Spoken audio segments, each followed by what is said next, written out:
Here we are going to discuss principle of moments, which is related with the rotational equilibrium and with the rotational equilibrium.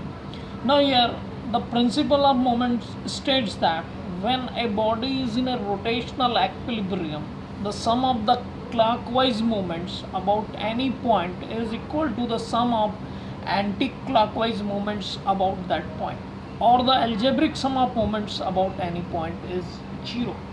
Now here we have drawn a figure that here this is the pivot O and a rod which we have placed over it.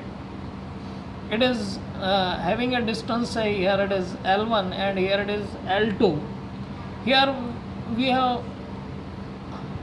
hanging this weight W2 here, and here it is we are hanging a weight W1.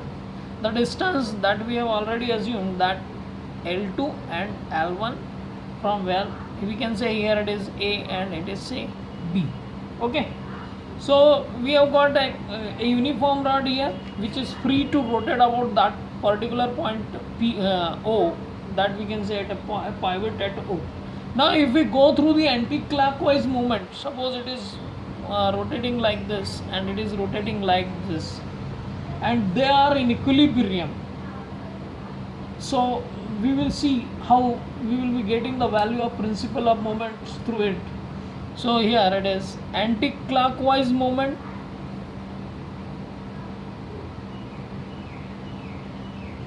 that we can have about O, which is equal to,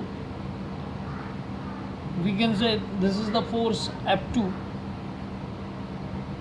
Here we will be taking it as a W2 and here it is we are taking it as a W1. Here F2, that we can say F2 into L2, or we can say W2 into L2.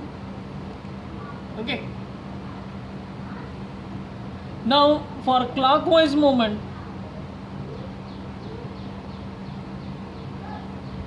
about O, this is the clockwise moment. If it is rotating like this, it is anti-clockwise moment, and this is clockwise moment. Sorry, it is clockwise moment like this. Then there will be a balance. Okay, this is the anti-clockwise moment and this is the clockwise moment. So clockwise moment about O, we can say F2 in F1 into L1, or we can say W1 into L1.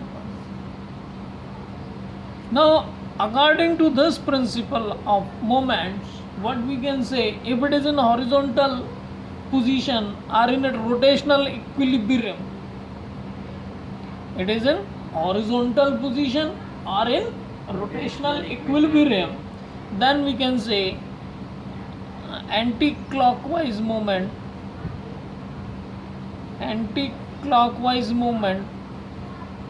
is equal to clockwise moment. Anti-clockwise moment is equal to clockwise moment. Then we can substitute the value F2 into L2, which is equals to F1 into L1, or we can write W2 into L2, or is equals to W1 into L1. Means we can say that load which we have used here multiplied with load arm, that is load arm, which is equal to again this, the load which we have placed, load, again that arm, load arm, load arm, and here what we are going to have the effect of it, means we can write it in other word effort and effort arm. Load into load arm, that will be equals to effort into effort arm. So sometimes this principle are also known as lever principle. It is also known as lever principle. Sometimes it is known as lever principle. So ultimately what we have got? We have got W2 into L2, which is equals to W1 into L1. Load into load arm, that I have repeatedly written it again, load into load arm, but we can say it is equals to effort into effort arm. So ultimately what we have got? We have got a lever principle, that we can call it as a lever principle.